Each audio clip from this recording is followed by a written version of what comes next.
Hi everyone, and welcome to this realistic watercolor eye tutorial. This is the reference photo I'll be using, which is available to download for free on my Patreon. And this is the finished painting. This video is a summary of the longer full-length tutorial, which is available on my Patreon, but I do still let you know every color I use, so you should still be able to follow along. So to begin with, I have printed off the line drawing, and I have gone over the back with a 6B graphite pencil. Then I have positioned the outline on the watercolor paper, and I am going over the outline with a mechanical pencil. You can use a normal sharpish pencil or biro if you prefer. Next, I remove any excess graphite powder using a putty eraser to prevent smudging before I refine the sketch using a hard 2H pencil. If you prefer to watch the real-time video with voiceover and full palette view, you can access it on my Patreon as well. If you haven't heard of Patreon before, it's a wonderful website that hosts thousands of artists. You can follow artists for free, and many like myself have lots of free videos to get you started. I continue to add more details to the basic sketch outline while continuously checking back to the reference photo. I'll let the footage play for a bit so you can get the gist of what I'm doing. If you've got any questions about this part, feel free to leave me a comment below the video and I'll get back to you as soon as I can.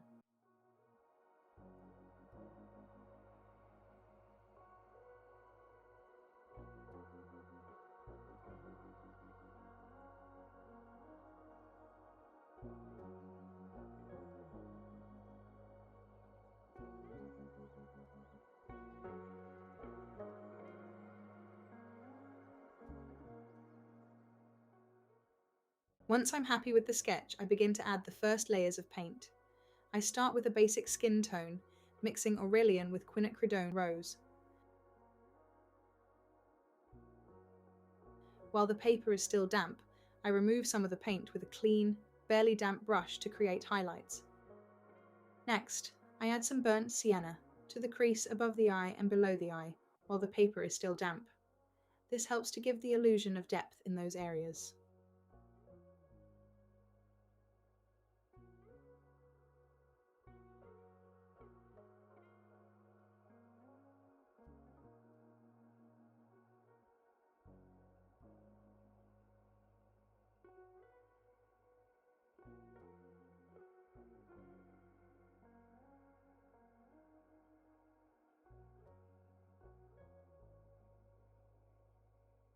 I help the paint to blend into the layer below by tickling the edges of the wet paint with a barely damp clean brush. Then I go in with some Venetian red to fill in the upper lash line, define the wrinkle below the eye, and to add even more depth and shadow to the eye crease and below the eye.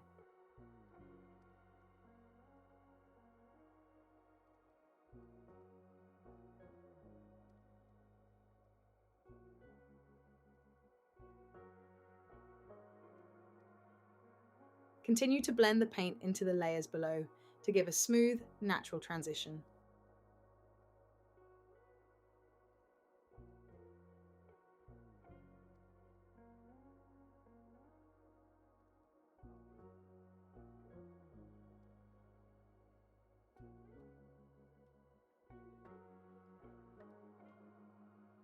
I add more burnt sienna to gradually darken the shadow areas using transparent layers.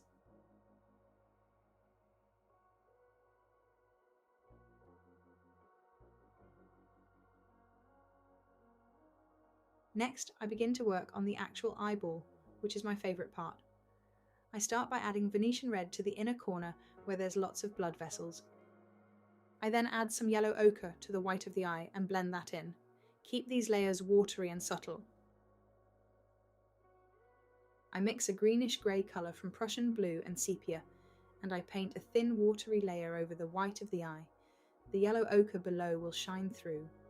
Next, I use a mix of quinacridone rose and pyrrole red and add this to the inner and outer corners of the eye to indicate the blood vessels.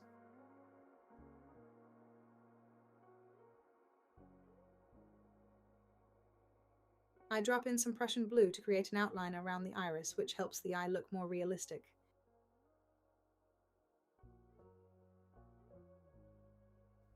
For the iris, I start with a thin layer of transparent oxide red and remove some of the paint with a dry brush to create highlights.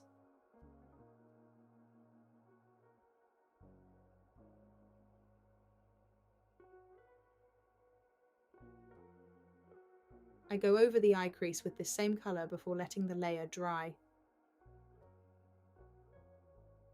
Once the layer is dry, I carry on adding these same few colours to add more depth and detail to the eyeball, as well as painting in the first layer on the eyebrows using sepia.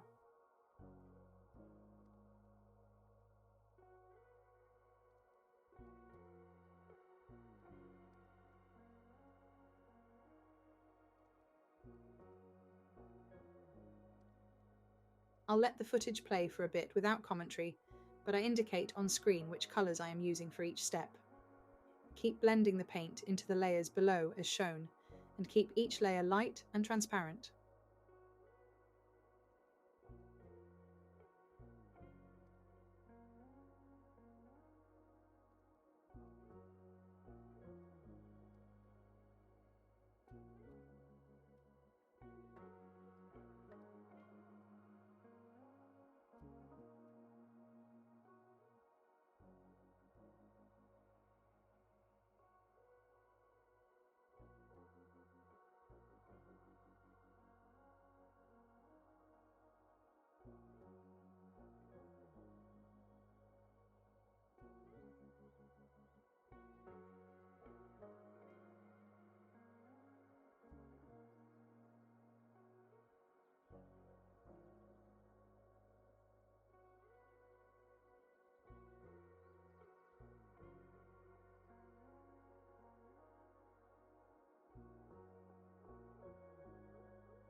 Here I'm using a mix of sepia and Prussian blue to add shadows onto the eyeball that are cast by the eyelashes. This will make more sense once I paint the lashes in later on. For the next skin tone I have mixed Aurelian with Quin Rose, but to tone it down I have added a tiny bit of ultramarine blue.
It's at this stage of the painting I decided to add a blue undertone to bring the skin tone to life. I use Prussian blue for this, but cerulean blue also works well. Apply this colour to the areas that are in shadow.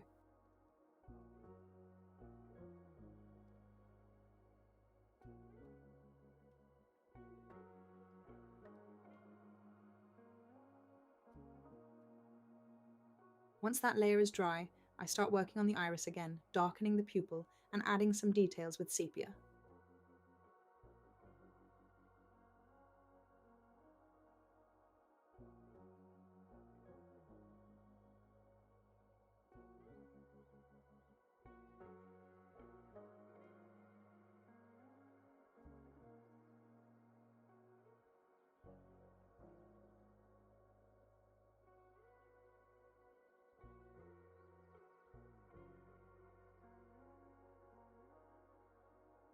Next, I take some yellow ochre and add this to the areas that are lightest to create a bit of a glow to the skin.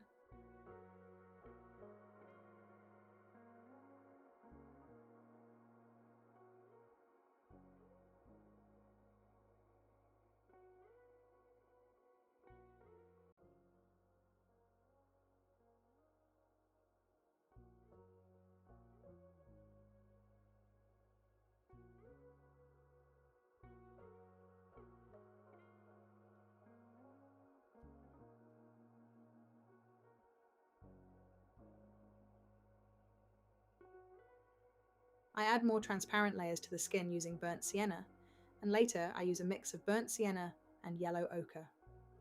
Keep blending the paint into the layers below. We want a lovely soft transition between the dark, mid, and light values.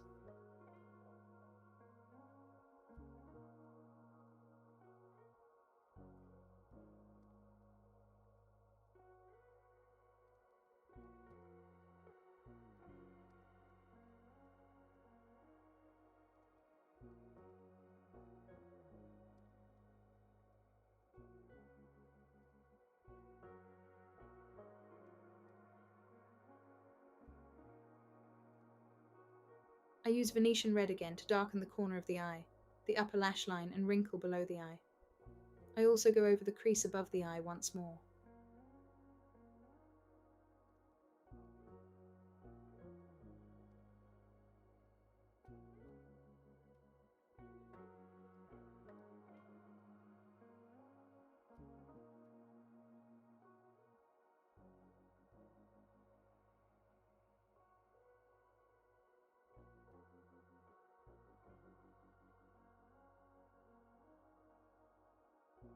I've used the Quin Rose and Pyrrole Red mix again for the corners of the eye, and even added a bit of permanent blue violet to deepen some of the shadows.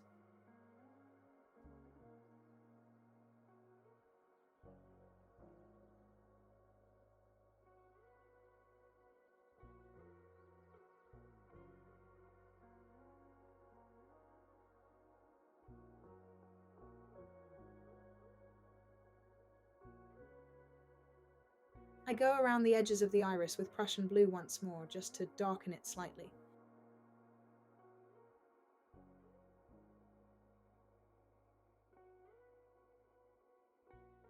I dropped a bit of burnt sienna onto the iris just to warm the colour up a bit, and I darkened the ring around the edge.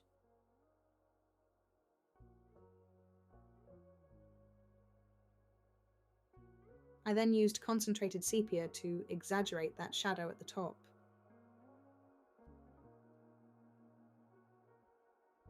I used some sepia and permanent blue violet to go over the crease above the eye again, and blended it into the skin below it.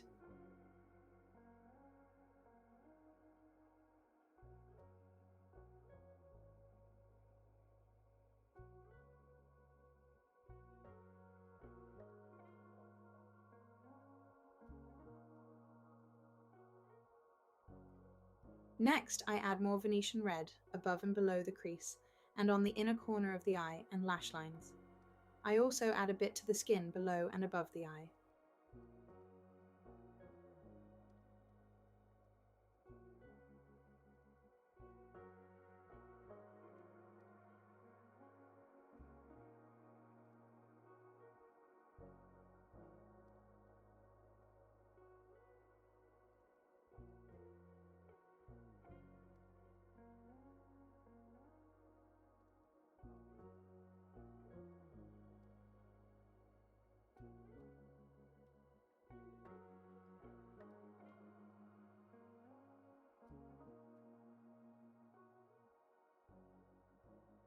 I dropped some Quin Rose onto the lower lash line in preparation for the lashes.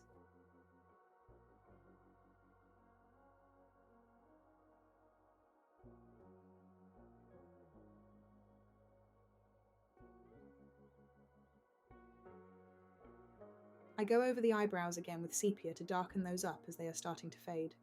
I also add in some tiny little stray hairs underneath the brows to make them look natural.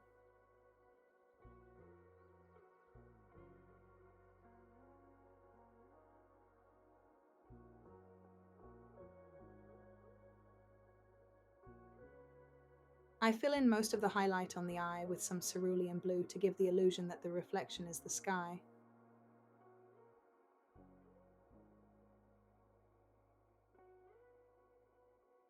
Another layer on the eyebrows and we are getting close to finishing.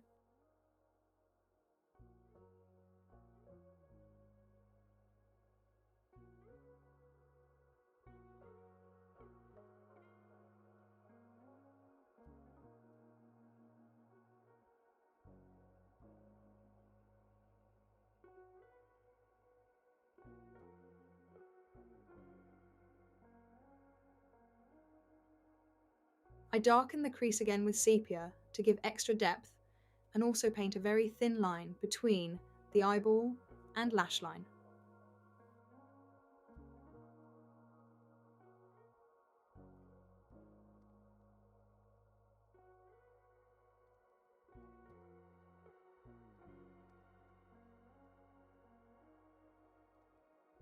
Once the blue on the highlight is dry, I can start to paint in the reflections of the eyelashes. This is when the eye really starts to come to life. The eye still looks a little strange, but as we start to paint in the eyelashes, things start to fall into place. I am using sepia again rather than black to make them look more natural. I try to start at the lash line and then flick out so the lashes are thick at the root and come to a point.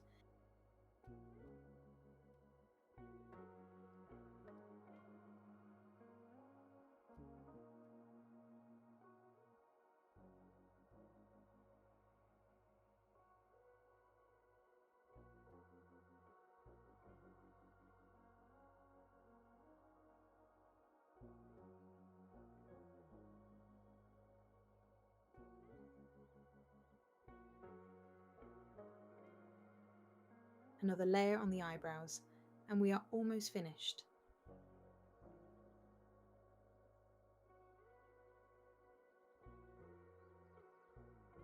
Finally, I add some white highlights to increase the contrast between the darkest and lightest values.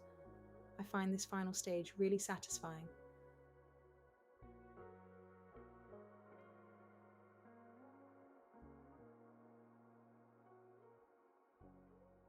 I really hope you enjoyed watching this tutorial, and remember, if you prefer to watch the whole 1 hour, 10-minute real-time video, it is available now on my Patreon.